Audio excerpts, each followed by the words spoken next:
بسم اللہ الرحمن الرحیم الصلاۃ والسلام علیک یا رسول اللہ وعلی آلک و صحابک یا حبیب اللہ۔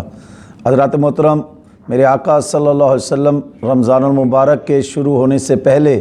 اپنے صحابہ کرام کو عبادت و ریاضت کرنے، فقراء مساکین پر خرچ کرنے کے لیے ترغیب دیا کرتے تھے اور واعظ و نصیحت کیا کرتے تھے۔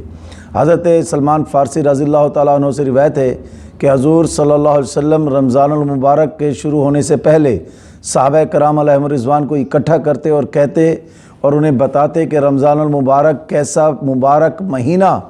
آپ کے پاس تشریف لانے والا ہے اور ہمیں عبادت اور ریاضت کس طریقے سے کرنی ہے۔ اور میرے آقا صلی اللہ علیہ وسلم ارشاد فرماتے کہ لوگوں، اس مبارک مہینے میں ایک ایسی رات بھی ہے کہ جس کی عبادت 1000 مہینوں کی عبادت سے بہتر ہے۔ اور پھر میرے آقا صلی اللہ علیہ وسلم ارشاد فرماتے ہیں کہ جو اس مہینے میں کسی ایک روزہ دار کا روزہ افطار کرے گا تو اللہ تبارک و تعالیٰ اس کے سارے گناہ معاف فرما دے گا اور اسی طریقے سے جہنم سے اسے آزادی دے دے گا۔ تو ایک صحابی رسول صلی اللہ علیہ وسلم کھڑے ہوتے ہیں کہ یا رسول اللہ صلی اللہ علیہ وسلم، غربت بہت ہے اور ہم اس ثواب سے محروم ہو جائیں گے، ہم کس طریقے سے روزہ دار کا روزہ افطار کرا سکتے ہیں؟ تو میرے آقا صلی اللہ علیہ وسلم نے ارشاد فرمایا کہ جس نے ایک گھونٹ پانی یا پھر ایک کھجور سے کسی کا روزہ افطار کرایا اور اس کو یہی ثواب عطا کیا جائے گا۔ یہ نہیں کہا کہ اس کو، بلکہ ایک اور روایت بھی ملتی ہے کہ میرے آقا صلی اللہ علیہ وسلم نے ارشاد فرمایا کہ جس نے کسی روزہ دار کو پیٹ بھر کر کھانا کھلایا تو کل بروز قیامت ایسے شخص کو اللہ تبارک تعالیٰ حوض کوثر سے سیراب کرے گا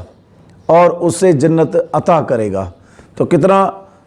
مبارک مہینہ ہے کہ جس میں صرف روزہ دار کا صرف روزہ افطار کرا دو تو اتنا ثواب ہے، تو جو روزہ رکھتا ہوگا اس کا کتنا ثواب ہوگا؟ یہ تو روزہ افطار کرانے کا ثواب ہے۔ اس لیے ہمیں اس مہینے میں غفلت نہیں کرنی چاہیے اور میرے آقا صلی اللہ علیہ وسلم کے فرمان کے مطابق 4 امور کثرت کے ساتھ کریں، 4 کام کثرت سے کریں۔ 2 کا تعلق تو ہمارے ساتھ ہے اور 2 کے بغیر چارہ نہیں ہے، اور 2 کا تعلق جو ہمارے ساتھ ہے وہ جس کے بارے میں میرے آقا نے تاکید کی کثرت سے کرنا ہے، وہ کون کون سے ہیں؟ فرمایا ایک استغفار، کثرت کے ساتھ اپنے گناہوں کی معافی، استغفار پڑھنا ہے، اور دوسرا یہ ہے کہ لا الہ الا اللہ، یہ آپ نے تسبیح پڑھتی ہیں اور کثرت کے ساتھ جو ہے پڑھنی ہے، اور دوسرا جنت کے حاصل کرنے کے لیے دعا اور جہنم سے بچنے کی دعا، اور اللہ دعا ہے کہ اللہ تبارک تعالیٰ ہمیں رمضان المبارک کی قدر کرنے اور اس میں عبادت اور ریاضت کرنے کی توفیق عطا فرمائے، آمین۔ لا الہ الا اللہ محمد رسول اللہ۔